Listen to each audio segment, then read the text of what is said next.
One of the really weird things about Extinction Rebellion is their like strange performance art, which has been a fixture of doomsday cults of the past. I mean, during the Black Plague, there were the flagellants who went around beating themselves bloody in the streets to atone for the sins that they thought caused the plague. And I mean, recently in London, especially, Extinction Rebellion have been doing a lot of like bizarre, similar kind of apocalyptic performance art in that regard. And I feel like it's just kind of a thing.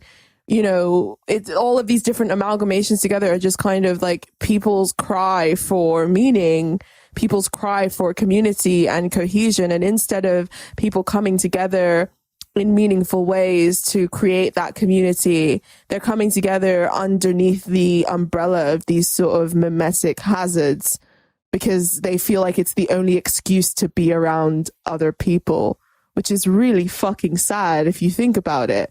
It's like the only excuse I have to basically be social, to be around other people, is to buy into this like crazy ideology or extreme ideology in order to basically have a community around myself. And I think that that's really sad. And it's because a lot of the places where you could just have those normal human interactions, a lot of the places that used to be kind of social commons no longer exist. And it's also getting worse. It's getting totally worse. Like, one of the things that made me the saddest thing about COVID was there was a ton of,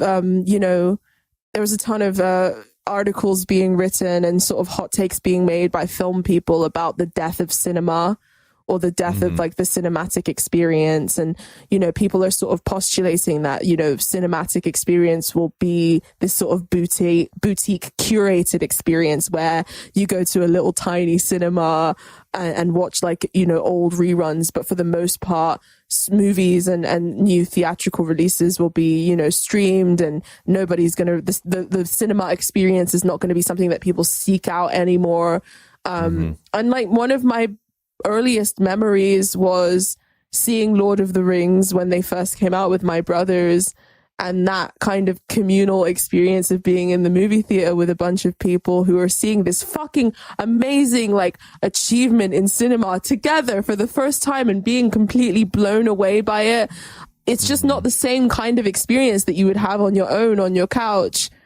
There's something, and there's an energetic feedback between you and the film and you and the audience and everybody who's around you that you just don't get. And seeing these just things that we've taken for granted because they were just natural and normal to us getting eroded away, it makes me sad. God, you sound like such a boomer, Angie.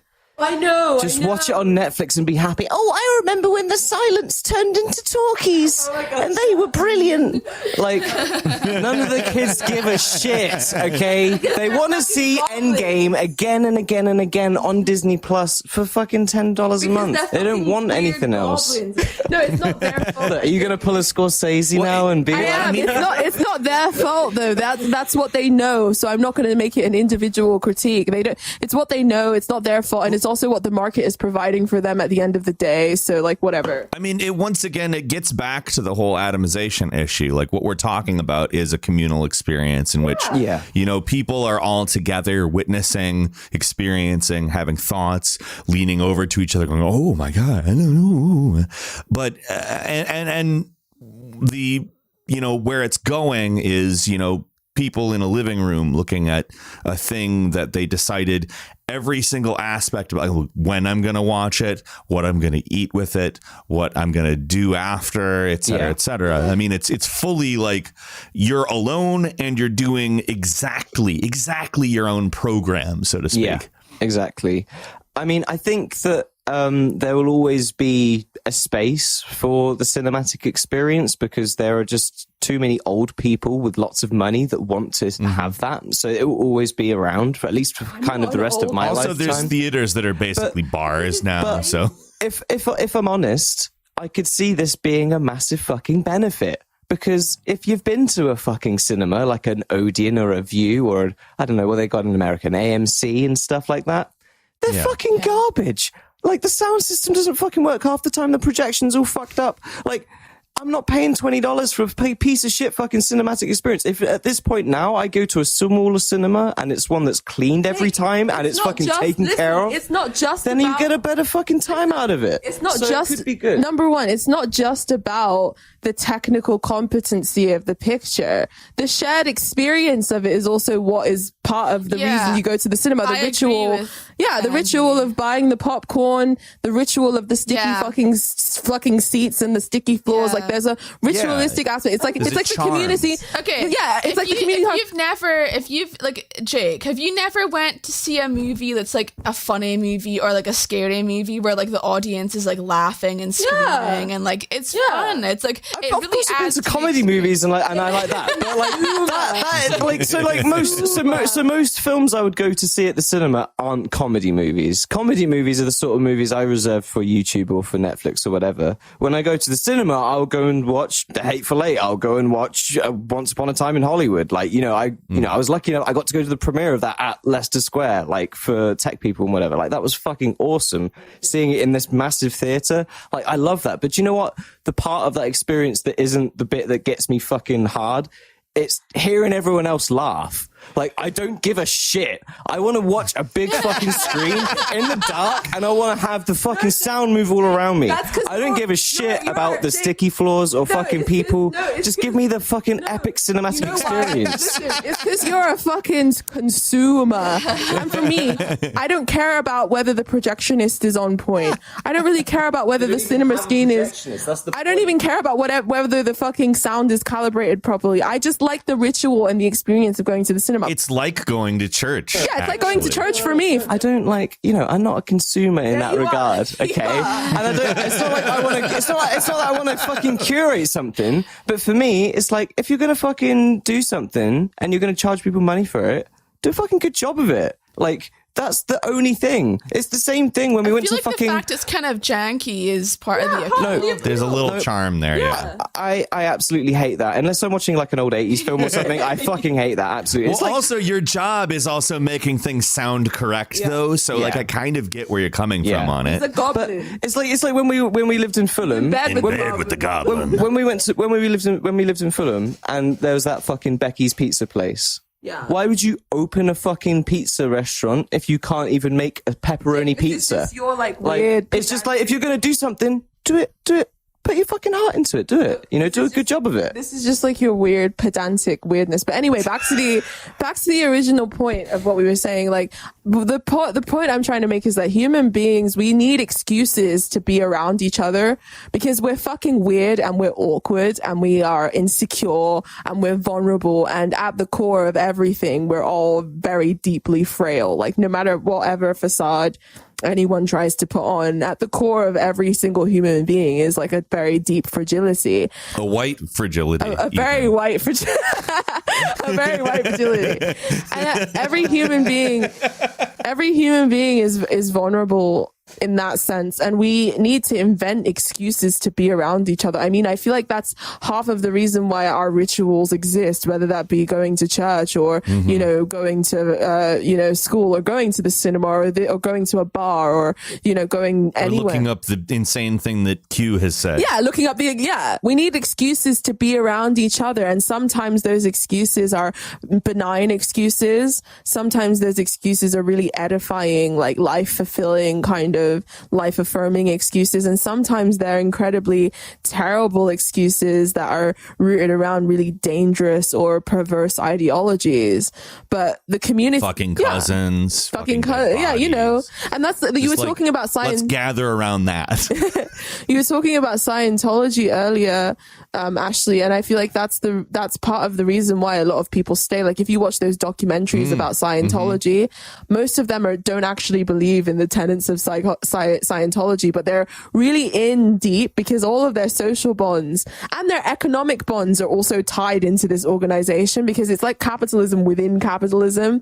It operates like a whole separate state within the state, a whole separate kind of economic system within an economic system. So they're in a whole world. And once you get to Sea Org, you can just fuck anyone. Yeah, you can just, if you're the hub man, or if you're fucking, what's his name? I can't even, was it David Miscavige or whatever the fuck? Like that super sketchy guy that blatantly like killed his wife and is like hiding in international waters. Yeah. Yes, David Miscarriage. Oh my God, what a crazy motherfucker. Like that's one of those guys that you look at him in the face and you're just like, you could tell you were going to do something like this, a long time ago. This has been written on those eyes for fucking 40 years. You could see that. Well, and, like, if you leave the church, you'll have like crazy people outside of your house harassing you from the church, and they'll follow you through the airport. Remember that one person who was talking about that? Have you ever actually encountered any Scientologists in the real world? I have, yes. So like I actually, oh yeah, shit, you did, didn't you?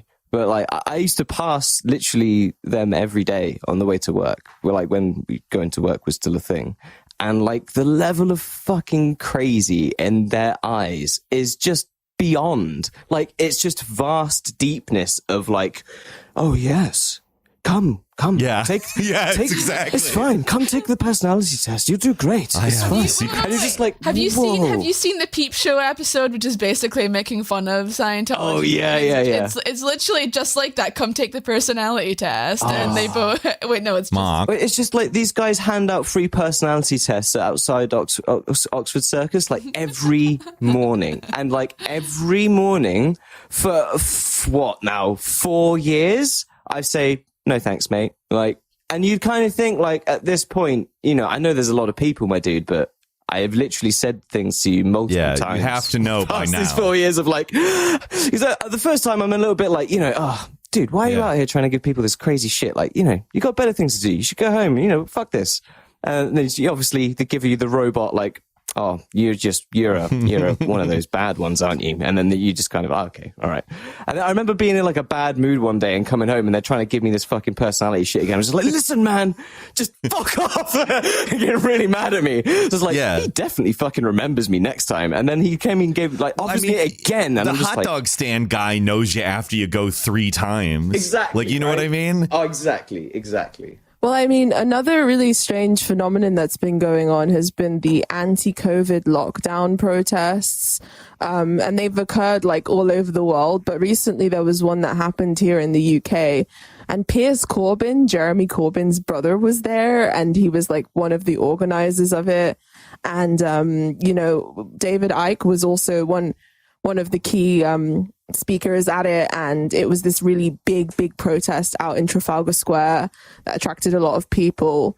But again, it kind of the response of like the liberals and sort of the left was like, oh, look at these fucking crazy people. They're all going to get COVID. They don't believe in like facts and logic and reason. And it's like, well, really and truly, it's not about facts and logic and reason. It's really about the fact that they intuitively understand that the world around them is fucked up, but there are no real political avenues for them to express that frustration. Mm-hmm. So again, a mimetic hazard comes and fills the void, as it usually does. And it was really interesting though, because a lot of their concerns, if you actually look at the concerns of the people who are anti-COVID protesters, they're not obviously rooted in reality, but they're valid in the sense that they're tapping into real anxieties that we all have. The fact that we're not being given information that is coherent a lot of the time. There was also the fact that Piers Corbyn was fined £10,000 for being an organizer of the protest, yet when there were Black Lives Matter protests happening in London, those protesters were not fined. And that kind of stuff adds fuel to the fire. But when I was watching footage from the protest that was happening, there was a certain fervor that these people had and a certain kind of joie de vivre, this sort of spirit. They had a spirit of I wouldn't necessarily call it optimism, just energy that you don't necessarily see when you're looking at protests that the left are doing, where it's just kind of performative a lot of the time. And I can't really, because I know it happened in a couple of places in Europe, and obviously I can't speak for what it's been like in Germany, and like how the messaging from the government's been in Germany, from all the numbers and stuff, and from like the stuff that you see outside of Germany. It looks like they've certainly handled it a lot better than we have.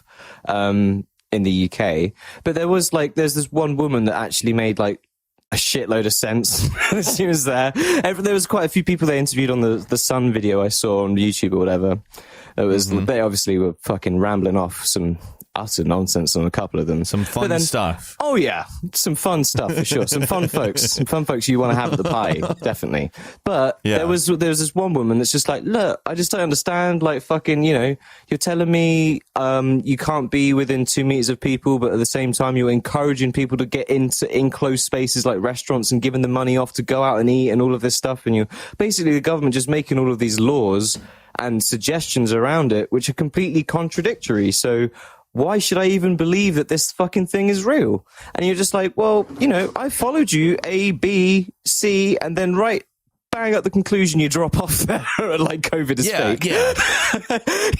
Well, but you're absolutely right. Like, you can't have all of these contradictory fucking things and schemes going on all at the same time whilst you're trying to interfere. Like, I understand more in the UK about why those people feel the need to go out and protest and have that emotion around it. But as I said, in Germany, it seems like it's been a bit more crystal clear and they've been less about that. I feel like there's just some Nazis there that just want to have a little bit of a jump up and have a fun time. We end up with authority that's sort of disseminating all of these mixed messages. Like you also have different heads of state in different countries saying different things. It's not even necessarily like your state. Like you may see like Donald Trump, even though you're from like Germany, and you see Donald Trump saying, we're doing this, it's this, blah, blah, blah. And you're like, yeah, actually, I don't know. But anyway, it ends up creating this sort of confusion. And I mean, people, I think, are gradually more and more distrusting authority anyway over the last few decades because like they've done so much to just strip away elements of society in various, like in the UK, for instance, they've privatized aspects of the NHS, which that's something that if you asked somebody 10 years ago, they go, no, that'd never fucking happen. But you end up with all of these people who are rightfully mistrusting of authority, expressing it in a manner that isn't necessarily coming from, a materialist analysis. Obviously, it's coming from like a suspicion, or like maybe they heard a rumor on the internet, or QAnon said something, or blah blah blah, just etc. It's legitimate concern, but it's nonsense. It's nonsense to be met with nonsense. So like you're like angry, and then someone like David Icke comes and tells you that it's the lizard globalist fucking whatever, and we all need to come together to defeat this and whatever. And you're just like, look, and he doesn't benefit from it at all. Oh no, it's not like he's literally got a book out right now, or anything like that, called literally The Answer. It's just a black book with like big white letters on the front of it that just says The Answer. And then literally like The Secret. That's the best thing I like about that. I think there's even a quote from David Icke underneath it saying like, I've been saying this for years, or some crazy dumb shit like that as well. And like, I've been saying this for years. Like this is the bad thing about it, because you can see there's all this anger there, and it's not really ideologically kind of fueled in any way. It's just an upset, and like this doesn't make sense, and a confusion and a frustration. The world sucks, and I'm mistrusting of the people who have created this world. Exactly, but it is like a really dangerous time, because I feel like it's like someone like a David Icke can then or a Q or whoever the fuck can then rally enough people to be like, yeah, it's this and that. But I just don't know what then the political goal is of these people. Like with Q, it's a little bit more, I guess, straightforward, that they think that Donald Trump's going to drain some sort of swamp or something. With David Icke, it's kind of less clear. But I don't know. And same with Piers Corbyn. Like, it's a shame that like one of the greatest fucking, people even get funny when you call Jeremy Corbyn a leftist, but fucking whatever. Greatest socialist kind of, Labour Party politician in the last however many decades. Gets his fucking name dragged through because his brother is spouting off about fucking 5G and coronavirus being fake. But they did.